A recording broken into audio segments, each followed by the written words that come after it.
Is it possible that with all the advancements of social media as a means of communication, that we've grown further apart, become more isolated, that we've even put ourselves in danger? For this presentation, we will define social media as a means of electronic communication in which online social communities are formed for the purpose of sharing information or ideas by means of text, images, or videos. More specifically, we will be focusing on the use of social media on smartphone apps. Hi, I'm Jake. I'm Matt. And I'm Wes. We're here today to talk to you about social media. The three of us grew up during the explosion of social media and social networking outlets during the early and mid-2000s and to today. We have first-hand knowledge and experience of the effect social media has had on both our society and our immediate surroundings. All these social apps on your cell phone like Facebook, Instagram, and Snapchat are holding you back. They make it harder to learn communication skills, and you miss out on life, so you should be careful of how much you use them.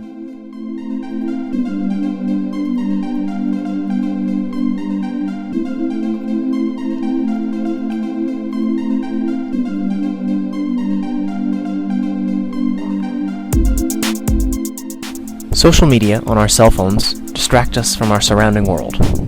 How often do you look down at your phone? Now, how often do you stop and take a moment to notice the beauty of the world around you?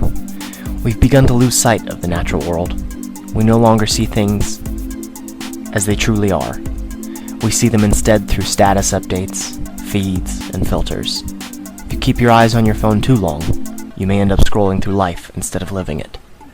Some would argue that social media in fact connects us to the outside world, but as you can see, social media on cell phones is becoming the focal point of our lives. That needs to stop. Hey, Jake. Matt had some ideas about our English project. Oh, okay, I'll just tweet at him real fast. But he's sitting right here. Why don't you just use your interpersonal communication and talk to him? Because using my apps and cell phone is easier and way faster. As you can see, Jake could easily talk to Matt, but he relies too much on social media as a means of communication. Sometimes it is a better choice to speak directly to each other in order to better develop communication and social skills. Although Jake does have a point about the speed and ease of social media, it's still a less effective way of communicating in some cases, and clearly it has damaged his social skills. No! No! No!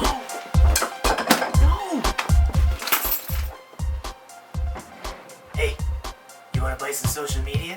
I don't know, man. I've been cell phone free for a few months now. Come on, I got everything you need. Facebook, Twitter.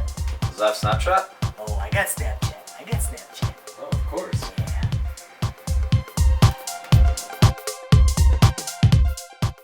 Don't be fooled. This problem is not a small one. Using your phones for social media is truly an addiction, just as serious as any other. Like any addiction, it can cause withdrawal symptoms when it's taken away, and a constant need for more.